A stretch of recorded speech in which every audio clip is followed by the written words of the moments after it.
Bismillahirrahmanirrahim. Assalamualaikum warahmatullahi wabarakatuh. How are you all of the students? Meet me again in this opportunity with Mr. Nurman. Yes, Alhamdulillah, still with Mr. Nurman.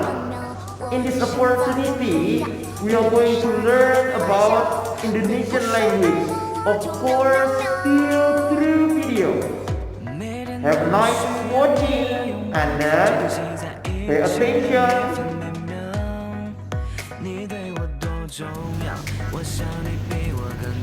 Tema 4, subtema 1, muatan pelajaran bahasa Indonesia. Pengertian teks eksplanasi. Teks eksplanasi adalah teks yang berisi penjelasan. Susunan teks eksplanasi: 1. Paragraf pertama berisi pernyataan umum berupa topik masalah atau permasalahan umum yang dibahas. 2. Paragraf kedua dan seterusnya berisi fakta, pembuktian atau proses penyelesaian dari topik yang dibahas. 3. Paragraf terakhir berisi simpulan, pesan atau kesan tentang topik yang dibahas.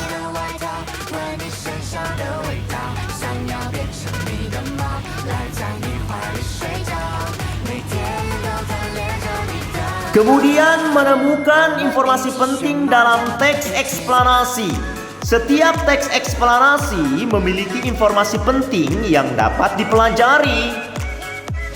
Informasi penting tersebut dapat digali dan ditemukan, salah satunya dengan menjawab pertanyaan. Answer the questions. Menurutmu, jawaban seperti apa yang diinginkan dari pertanyaan berikut? Bagaimana cara listrik dari pembangkit listrik sampai ke rumah penduduk? Ayo, silakan dijawab.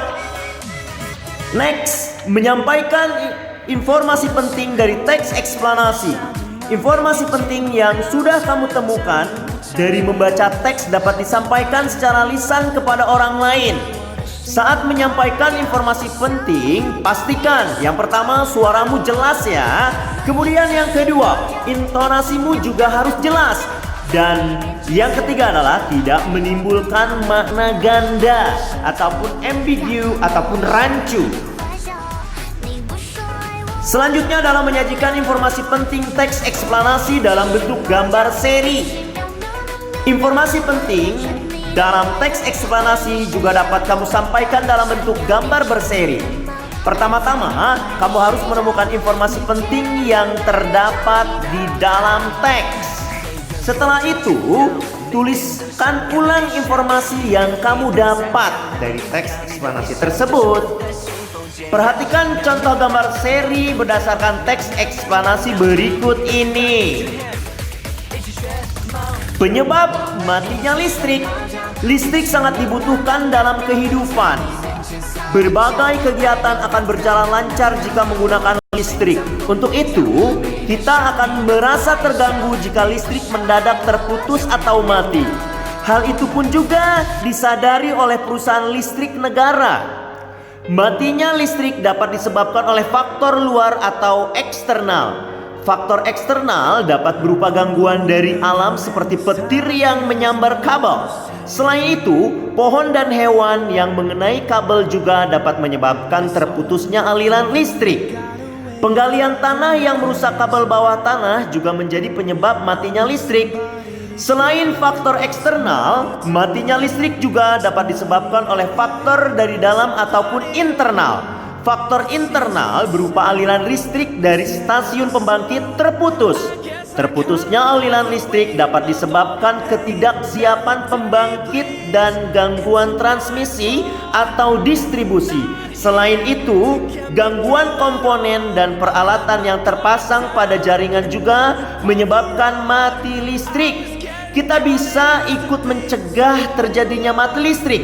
Salah satunya dengan cara melakukan penghematan listrik. Misalnya, kita bisa mematikan lampu atau peralatan elektronik yang tidak digunakan. Kita juga bisa memilih lampu dan peralatan elektronik yang hemat energi. Hemat energi, hemat biaya. Masih ingat kata-kata itu ya? Kita sudah menyimak teks penyebab matinya listrik. Kita akan menjawab pertanyaan sesuai teks tersebut. Kita perhatikan pertanyaan-pertanyaan yang diajukan. Kita bisa mencari jawaban dari pertanyaan-pertanyaan tersebut di dalam teks. Kita bisa menuliskan pertanyaan dan jawabannya seperti berikut ini. Yang pertama, apa topik teks eksplanasi ilmiah tersebut? Oke, jawabannya adalah topik teks eksplanasi ilmiah tersebut adalah penyebab mati listrik. Betul sekali ya. Kemudian yang kedua, apa penyebab terputusnya aliran listrik dari stasiun pembangkit? Ayo. Iya, silakan kalian baca sendiri di sana ya. Aliran listrik dari stasiun pembangkit terputus karena ketidaksiapan pembangkit dan gangguan transmisi atau distribusi.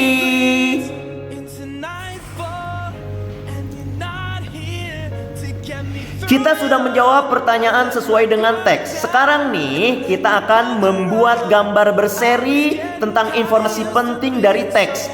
Kita temukan informasi penting dalam teks, lalu kita buat gambar berseri sesuai dengan informasi penting tersebut. Kita bisa membuatnya seperti contoh berikut ini.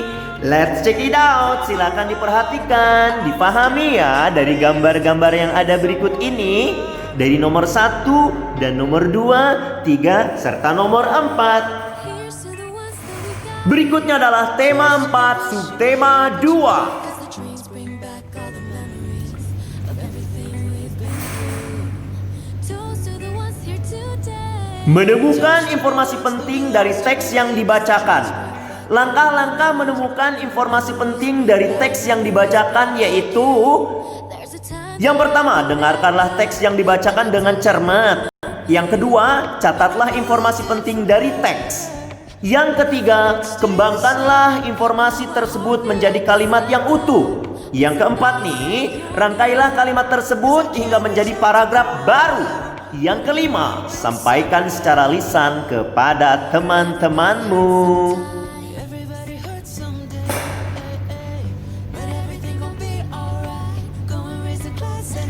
Selanjutnya adalah menuliskan informasi penting dari teks yang didengar.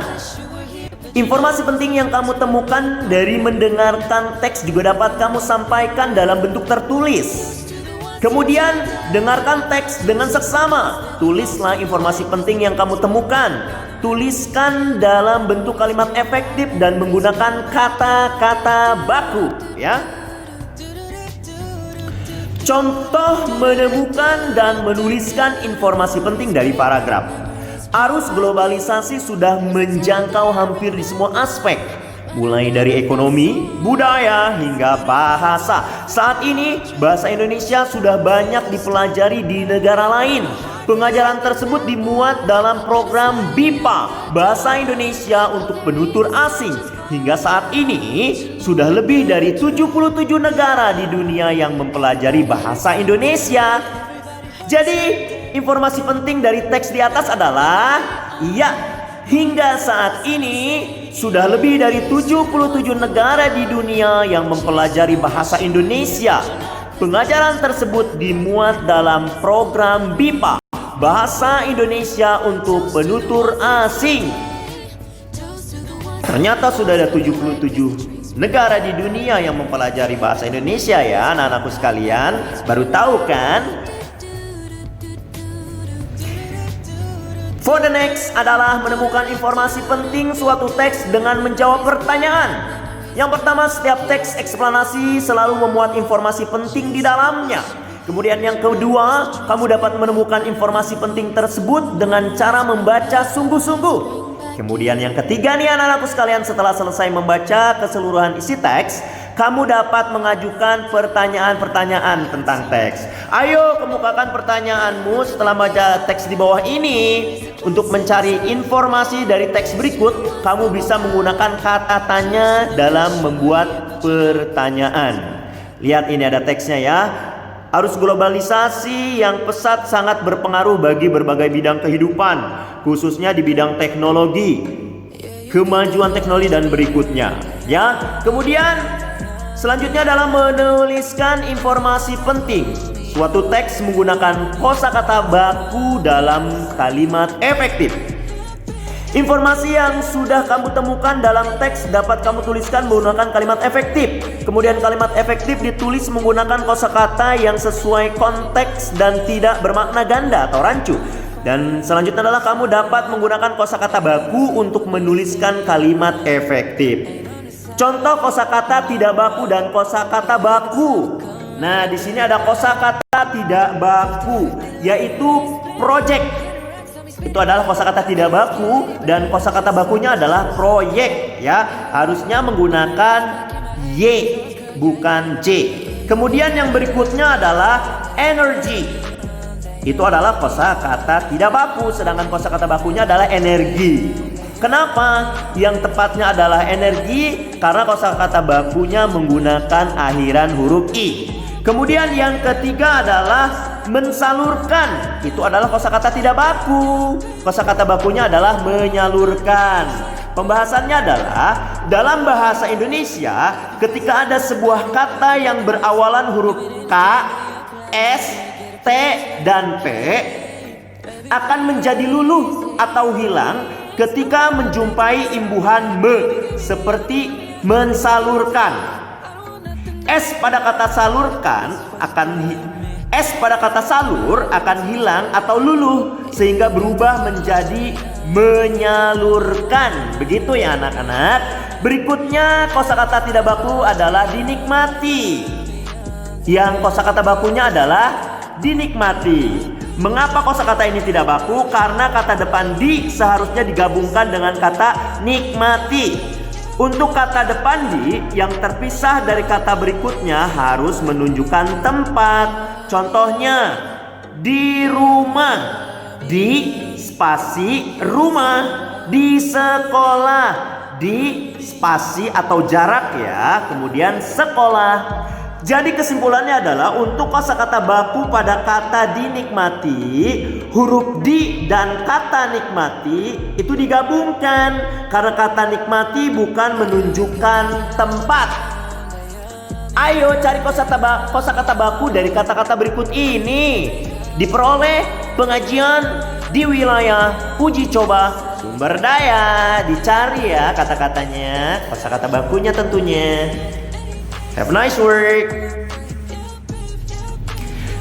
Berikutnya adalah tema 4, subtema 3. Masih dalam Indonesian Language, pelajaran bahasa Indonesia. Tetap semangat. Menemukan informasi penting berdasarkan struktur teks. Struktur teks eksplanasi meliputi pernyataan umum, deret penjelas, dan simpulan.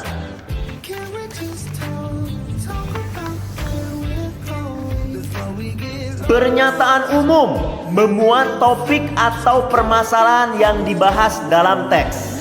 Kemajuan teknologi dan pendidikan di era globalisasi menjadi pemicu dalam pertukaran budaya di negara seluruh dunia. Kini kita dapat melihat dan mempelajari kebudayaan dari seluruh dunia hanya melalui media internet tanpa harus pergi ke luar negeri. Mudahnya akses bepergian ke luar negeri juga bisa menjadi pemicunya.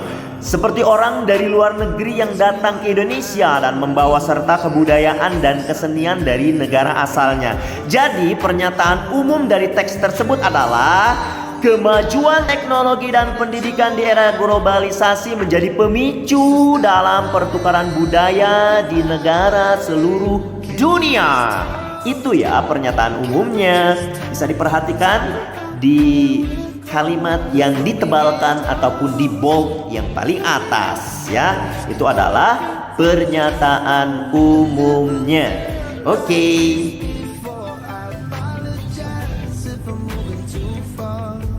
Kemudian deret penjelas. Deret penjelas berisi pernyataan pendukung, fakta, dan juga informasi-informasi yang mendukung topik utama. Langsung saja, deret penjelasnya adalah kini kita dapat melihat dan mempelajari kebudayaan dari seluruh dunia hanya melalui media internet tanpa harus pergi ke luar negeri.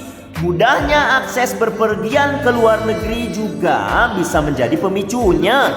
Seperti orang dari luar negeri yang datang ke Indonesia dan membawa serta kebudayaan dan kesenian dari negara asalnya. Ya, itu adalah deret penjelasnya ya anak-anakku sekalian, yang dicetak tebal ataupun yang di bold. Nah, kemudian di sini adalah simpulan. Simpulan adalah berisi hasil akhir dari uraian yang disampaikan pada bagian pernyataan umum dan juga deret penjelas ya. Jadi menurutmu apa simpulan teks ini? Silahkan disimpulkan masing-masing ya.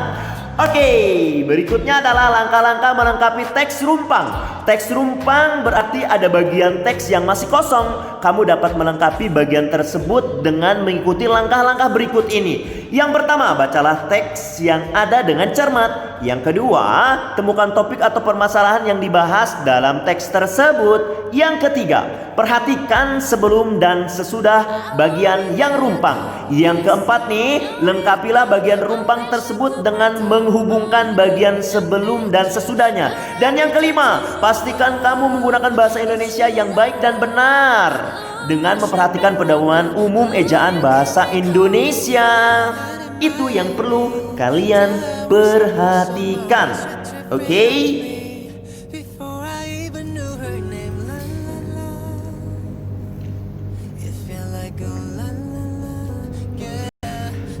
Cobalah lengkapi teks rumpang berikut ini. Ya, pembangkit listrik tenaga surya adalah pembangkit listrik yang mengubah titik.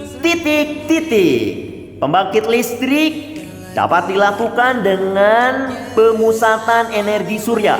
Pemusatan energi surya menggunakan sistem lensa atau cermin dikombinasikan dengan sistem pelacak untuk memfokuskan energi matahari ke satu titik untuk menggerakkan mesin kalor. Iya, menurutmu kalimat apakah yang cocok untuk melengkapi teks rumpang ini? Dicari ya. Yang berikutnya adalah menentukan kosakata tidak baku dalam teks. Teks eksplanasi ditulis menggunakan kosakata baku, kalimat efektif dan sesuai dengan pedoman umum ejaan bahasa Indonesia, PUEBI. Kamu dapat mengetahui suatu kata baku atau tidak dengan cara memeriksanya di Kamus Besar Bahasa Indonesia, KBBI ya. Contoh kosakata tidak baku dan kosakata baku. Nah, di sini perhatikan dengan seksama. Sebelumnya sudah pernah dipelajari ya. Selamat memperhatikan dan menentukan. Iya, disimak dan diperhatikan. Nah, berikutnya adalah membuat gambar seri berdasarkan informasi suatu teks. Yang pertama, informasi dari suatu teks dapat kita sajikan dalam bentuk gambar seri. Yang kedua, gambar seri memudahkan pembaca untuk memahami isi atau informasi dari teks. Kemudian yang ketiga nih anak-anakku sekalian, gambar seri harus disajikan berurutan sesuai isi urutan informasi suatu teks. Begitu. Iya, alhamdulillah sudah selesai. Mudah-mudahan semuanya mengerti. I hope that you. Thank you very much for your time, your attention, and then also your participation. I hope that you can understand about my explanation in this material. Okay? See you at the next video. See you, bye-bye. Assalamualaikum warahmatullahi wabarakatuh.